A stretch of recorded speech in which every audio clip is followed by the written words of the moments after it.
Paz do Senhor e um excelente dia a todos. Gostaria que os irmãos pudessem abrir suas Bíblias. A primeira carta do apóstolo Paulo à igreja de Corinto.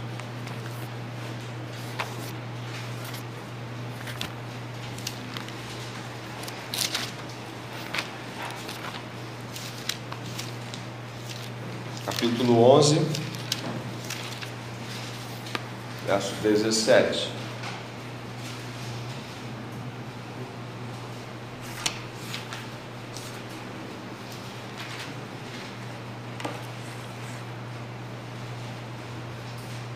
Amém?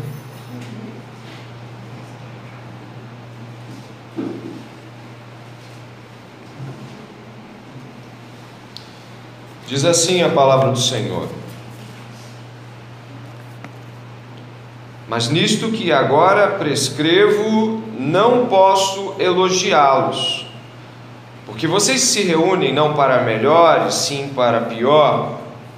Porque antes de tudo, estou informado de que, quando se reúnem na igreja, existem divisões entre vocês, e eu, em parte, acredito que isso é verdade. E é até necessário que haja partidos entre vocês, para que também os aprovados se tornem conhecidos entre vocês. Quando, pois, se reúnem no mesmo lugar, não é a ceia do Senhor que vocês comem. Porque quando comem, cada um toma antecipadamente a sua própria ceia, e enquanto um fica com fome, o outro fica embriagado. Será que vocês não têm casas onde podem comer e beber? Ou menosprezam a igreja de Deus e envergonham os que nada têm? O que posso dizer a vocês? Devo elogiá-los? Nisto certamente não posso elogiá-los. O que eu recebi do Senhor, que também lhes entreguei: que o Senhor Jesus, na noite em que foi traído, pegou um pão e, tendo dado graças, o partiu e disse: isto é meu corpo, que é dado por vocês. Façam isto em memória de mim. Do mesmo modo, depois da ceia, pegou também o cálice, dizendo: este cálice é a nova aliança no meu sangue. Façam isto todas as vezes que o beberem, em memória de mim. Porque todas as vezes que comerem este pão e beberem do cálice, vocês anunciam a morte do Senhor, até que Ele venha. Vamos orar? Pai, querido Pai, Pai dos céus, sobre o qual nesta manhã toda a família invoca Teu nome. Através de Teu Filho tivemos a redenção e a permissão para estar aqui hoje, diante da mesa do Senhor, a solene mesa do Senhor, a mesa dos indignos. Nessa manhã, ó Deus, permita que o nosso coração se aqueça e se lembre de Ti. Que cada alma aqui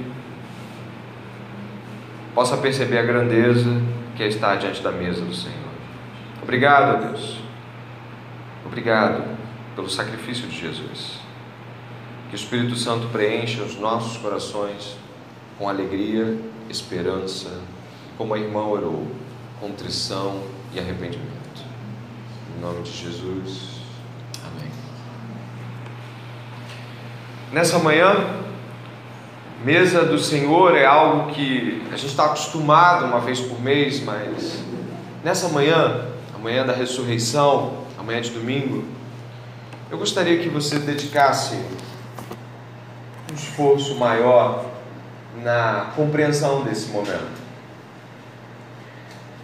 Coisas que se repetem podem perder o significado, podemos nos tornar alheios a elas.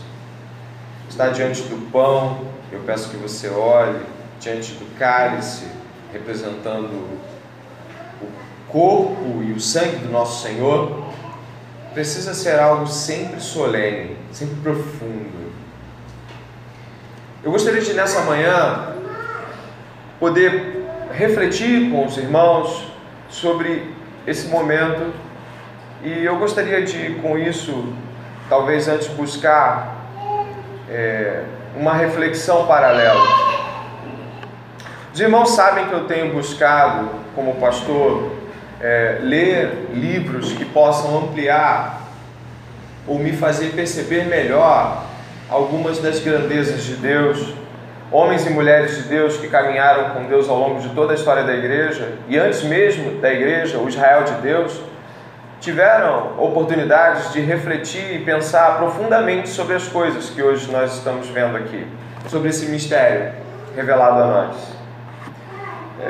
Não é também de nenhuma surpresa eu dizer que uma das linhas de raciocínio de pessoas que mais me toca o coração é da família Schaeffer. Tive a oportunidade de ler um livro do Francis Schaeffer em 2015, O Deus que Intervém, e desde então o legado ministerial de Francis e Edith Schaeffer tem caminhado progressivamente e me feito perceber aspectos da vida com Deus que antes me eram um pouco obscuros. Um dos livros que tem mais afetado a minha compreensão acerca de alguns aspectos, principalmente da vida comum, é O que é uma Família, da Edith Schaeffer. No capítulo 1, Edith fala que a família é como um mobile. No primeiro momento não conseguia entender o que era um mobile. Fugia a meu uso gramatical, mas eu posso te ajudar.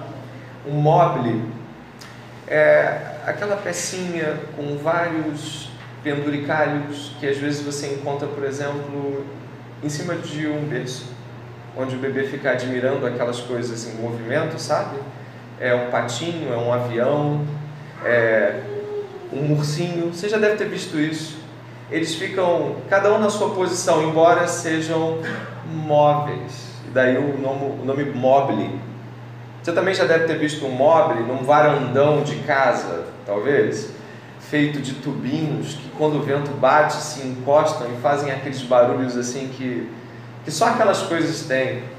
Eu também já vi alguns móveis que misturam peças distintas de madeira, criando uma espécie de conjunto.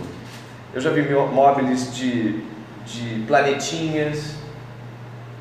Edith fala que esses móveis, eles representam algo muito interessante. Eles estão sempre numa mesma posição, mas quando bate um vento, a sua ótica muda. Eles podem girar de tal forma que aquela pecinha, sabe, aquela do outro lado, que você sempre olha para ela, ela está naquela lateral, ela muda de posição. O próprio bebê se encanta quando está olhando para o móvel no berço, porque são as mesmas peças, mas se mexer um pouco no berço, ela dá uma girada, né? E eu acredito que eu poderia usar essa analogia do móvel na mesa do Senhor. Todas as vezes que nos aproximamos da mesa do Senhor, estamos diante das mesmas peças, das mesmas. Tem o pão, tem o cálice, tem a mesa, tem a palavra, depois tem a troca, a oração, não tem? Todas essas coisas estão diante de todas as mesas do Senhor que você já esteve. Mas a cada ceia, cada mesa, parece que o Senhor, compreendendo que isso aqui é grande demais, Ele dá um toque no nosso coração. E aí você lembra daquela ceia onde o perdão parecia ser maior do que todas as outras palavras. Você lembra dela? Aquela ceia onde parece que era impossível não trocar o cálice com aquela pessoa no final. Você também vai lembrar daquela ceia onde você foi relembrado do corpo. E aí você se inclinou reverentemente e falou: eu não mereço fazer parte do corpo dele. Teve aquela outra ceia que o sangue vertido na cruz quase que parecia salpicar pela mesa perto do cálice, o mobile. Então, ao girarmos o mobile, as peças continuam no mesmo lugar. E são as mesmas peças, mas o meu olhar mudou. Eu queria hoje, tocando diante disso, pensar em uma palavra que você acabou de ler, ou uma expressão que você acabou de ler em Paulo aqui. Na verdade, Jesus diz: em memória de mim. Você leu isso? Você leu? Em memória de mim? Eu queria tocar nessa peça com você essa manhã. Eu queria que o seu olhar e o seu coração pudessem lembrar disso. Em memória de mim. E essa peça, ela parece ser um pouco menos brilhante ou expressiva que o pão e o cálice, não é? Você pensa no corpo e você pensa no sangue, mas parece que em memória de mim fica fechando algum espaço ali para que eu não esqueça do corpo e não esqueça do cálice. Só que Paulo cita aí 2 vezes. Os evangelhos também citam em memória de mim, em lembrança de mim. Fala Jesus em primeira pessoa. Existe um motivo aqui muito claro, acho que muito evidente, quando você lê o contexto. Eu fiz questão que você lesse o contexto, porque as pessoas estão aqui vivendo uma realidade na igreja de Corinto estranha. Eles estavam indo se aproximar da mesa do Senhor. Algumas pessoas estavam bêbadas, outras comiam e as outras ficavam sem comida alguma. Havia rixas e divisões perto da hora da divisão dos elementos. Isso não parece estranho para você? Para mim parece. Como alguém, imagina uma bagunça diante da solenidade. Não adianta fazer assim, a mesa do Senhor. Não, está tudo solto. Está todo mundo sem relação com aquilo. Paulo diz que, verso 23, observe: porque eu recebi do Senhor o que também entreguei. Ele recebe, ele transmite e novamente retransmite o que já havia dito. Parece que Paulo não se cansava de lembrar aquilo que jamais podemos esquecer. E diante desse cenário estranho de Corinto, talvez a primeira coisa que eu gostaria de pensar contigo é de que a mesa do Senhor, em memória dele, aponta para um aspecto importante: é dedicar-se a lembrar do significado dela em memória dele. A dupla afirmação de Jesus é: come, mas lembra de mim. Bebe, mas lembra de mim. Só me faz pensar na carta de Paulo, a segunda carta ao seu discípulo Timóteo, onde em meio a muitas instruções, olha, você é soldado, você é meu filho, e aí você vê um corte espaço-temporal, algo que entra meio que do nada. Talvez Paulo, em meio a tantas instruções, sabe, Paulo tinha tanto para dizer em tão pouco tempo. A segunda carta era tão importante de Timóteo, era a última e derradeira carta, não sabemos se Timóteo teve tempo de chegar, mas Paulo estava lá e dando instruções no segundo capítulo, e de repente ele para e fala assim: não se esqueça de Jesus. Você consegue imaginar essa cena? Paulo com uma lista de coisas para lembrar. Timóteo, levanta homens fiéis, transmite tudo, você é meu filho, reaviva a fé, olha, não se envergonhe das minhas algemas, capítulo 2, 2 Timóteo, verso 8. Não se esqueça de Jesus ressuscitado. Nossa, o que é isso? Quando isso entra assim, do nada. O que quer dizer Paulo nesse momento? Eu pergunto para você, se a indignidade dos coríntios talvez não fosse a indignidade de se esquecer que era em memória dele. Se Paulo os reprova não por serem pecadores, porque ninguém chega aqui sem pecado, mas por terem se esquecido de por que chegavam à mesa do Senhor. Ele esteve diante de uma festa de aniversário, um batizado, qualquer coisa, onde você entrou, comeu, bebeu, dançou e saiu sem falar com o celebrado. Já teve isso? Eu já fiz isso. Você já fez? Você já viu fazer? Como deve se sentir aquele a qual a homenagem é devida? Mas cadê ele? Cadê o Lucas? Cadê o David? Cadê o Adonias? Não estava aqui agora? Cadê a Tamiris? Cadê a Daira? Cadê a Daniele? Cadê a Olivia? Cadê? Ele comeu, ele bebeu, se alegrou com os convidados e partiu. Porque se esqueceu de quem era a festa, de quem era a celebração. Não houve cumprimento, não houve conversa, não houve preocupação. Ele apenas se aproveitou da mesa, sem de fato entendê-lo. Casamento do Ronaldo e da Priscila, presenciei uma cena que me marcou muito. Tinha uma madrinha, tinha um padrinho, e eles não estavam se vendo, e tinham convidados após a cerimônia. E essa madrinha estava chorando muito, e esse convidado, e esse padrinho estava tentando fingir que não estava chorando, e eles estavam dizendo assim: eu vi tudo, eu vi quando ele se aproximou dela, quando ele entregou o retrato, quando eles faziam um cara feio para o outro. Eu lembro naquele dia da foto da praia que eles mostraram, a filmagem, e aí essa madrinha descabelada, meu Deus, eu não acredito. E aí tinha esse padrinho tentando ser o homenzão, dizendo: eu acompanhei desde o começo. E tinha uma dezena de convidados rindo, como se não estivessem diante do que viram. Havia memórias aqui. Havia entrega aqui. Havia uma história aqui. Mas não ali.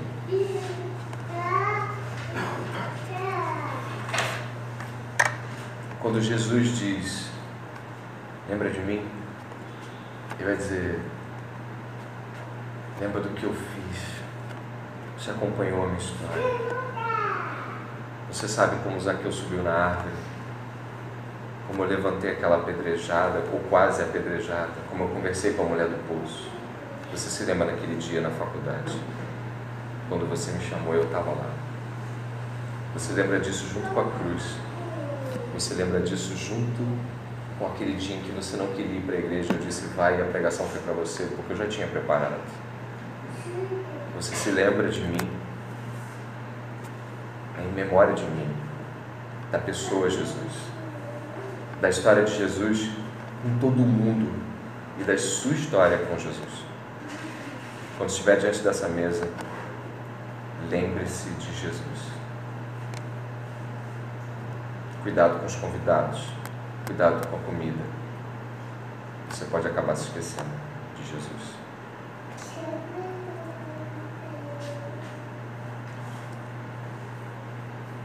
Talvez você também queira considerar que está aqui essa manhã, nesse momento, e tendo ouvido, lembre-se de Jesus, porque você pode estar na mesa de Jesus, sem se lembrar de Jesus. Você possa dizer: eu estou tendo um esforço, pastor, eu estou tendo um esforço genuíno agora, de realmente se lembrar dele. Eu estou aqui agora que o pastor me falou, eu lembrei de um dia onde ele me tirou de uma situação. Eu lembrei da primeira vez que a cruz me pareceu algo nobre. Eu me lembrei agora de um culto onde a palavra de Deus tocou no meu coração profundamente. Eu lembrei agora da ressurreição, e da primeira vez onde a ressurreição foi a ressurreição de todos nós e a minha. E você está lembrando agora, mas eu queria pensar de novo no livro da Edith. Os Schaeffers, enquanto vivos, tinham uma reunião familiar anual, e ela dizia que um grande privilégio de ser avó é poder ter um monte de gente junta, e mais do que isso, se preparar para isso.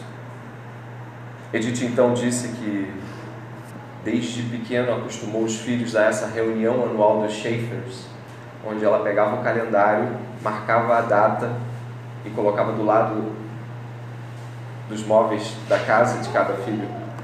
E quando os meses iam se aproximando, as preparações iam acontecendo, ela ia vendo as crianças escrevendo cartas que só faziam sentido para elas mesmas, mas eram para os primos. Ela via as pessoas colocarem anúncios na parede: está chegando o grande dia, está chegando o grande dia. E ela começou a perceber de que quando de fato queremos que algo seja lembrado, é preciso que haja uma preparação para ser lembrado. Ela disse assim no livro dela: existe muito preparo envolvido no desejo de expressar amor para alguém de modo visível.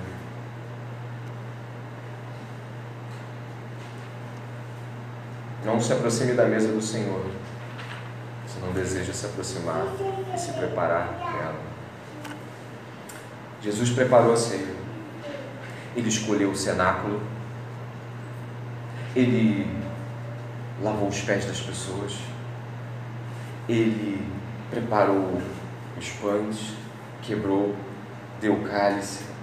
E em Lucas ele fala aquela frase que eu nunca consigo esquecer.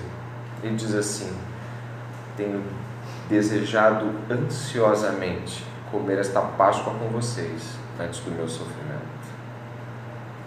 Jesus preparou a mesa, mas os convidados não eram dignos. O sábado foi tão cheio, não foi? Você não teve tempo de pensar que a ceia era hoje.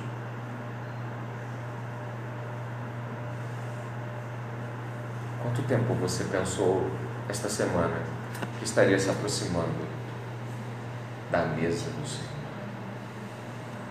Enquanto ele se preparou uma eternidade para partir um pão,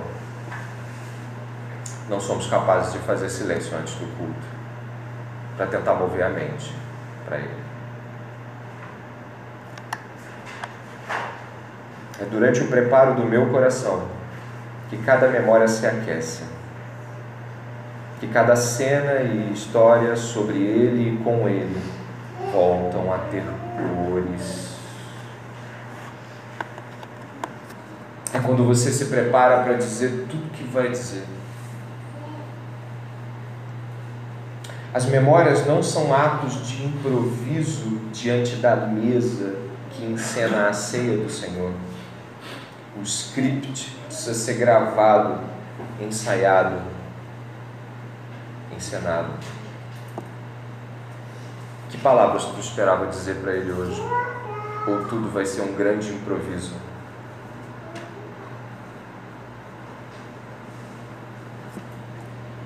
Jesus se preparou desde a eternidade e nós estamos aqui hoje ensaiando as grandes bodas do Cordeiro. A preparação é de tal modo importante. No Evangelho de Lucas, após ter convidado pessoas que não desejavam estar com as bodas do Cordeiro, Jesus salienta de que, estranhamente, seja lá como for que se der a parábola, e de que porque ele citou aquilo, talvez para nos fazer pensar sobre isso, um homem aparece sem as vestes nupciais. As vestes eram caras e exigiam preparação, pensar, se preparar, ou como diria para as noivas, as 5 imprudentes, né? Por que você não preparou esse óleo? O noivo está chegando. A gente não está lanchando aqui. Estamos lembrando o passado e ensaiando o futuro. Por fim, estar diante da mesa do Senhor, e aí eu mais uma vez faço uso das palavras de Edith, é se preparar para uma grande mesa, uma reunião real e perfeita, onde passado, presente e futuro se encontram. Acho que poucas pessoas expressam melhor essa condição de estar diante da mesa do Senhor do que Davi.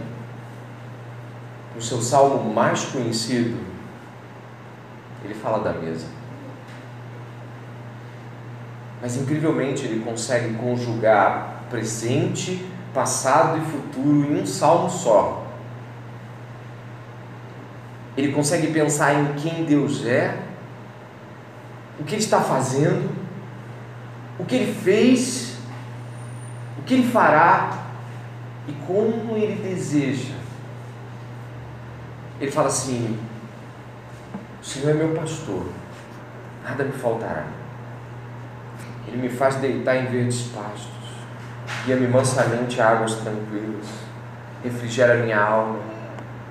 Ele me guia pela vereda da justiça por amor do seu nome. Ainda que eu ande pelo vale da sombra da morte, eu não vou ter medo, porque Ele está comigo. A tua vara, teu cajado me consolam. Prepara perante mim uma mesa na presença dos meus inimigos. Unge a minha cabeça com óleo e alegria, né? Meu cálice faz transbordar. Certamente que a bondade e a misericórdia do Senhor me seguirão para todo sempre, e habitarei na casa do Senhor para sempre.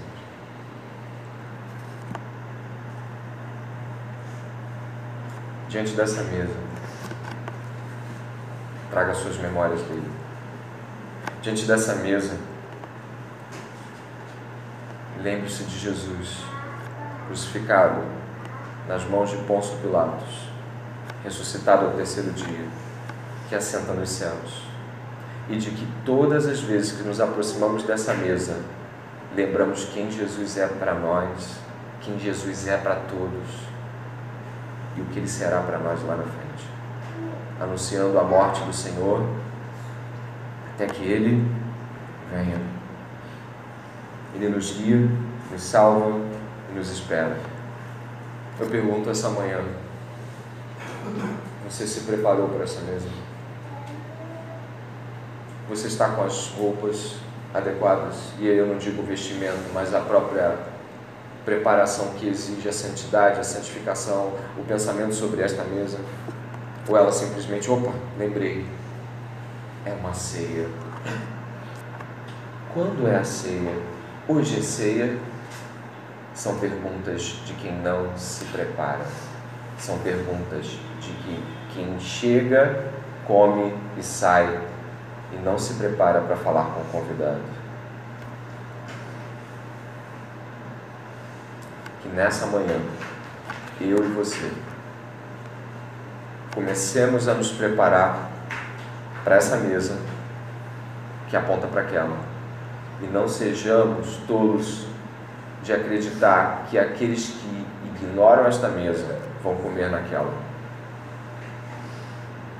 Se tu não se prepara para esta mesa, é porque tu não espera aquela. Se você se apresenta todos os meses aqui e descobre que é ceia, você ainda não entendeu a ceia. Por uma eternidade, o Senhor esperou por nós. Que venhamos a considerar isso hoje e nunca mais falhar diante da mesa do Senhor. Eu te convido a orar e depois o irmão Jordi e o irmão Adonis vão estar dividindo os alimentos.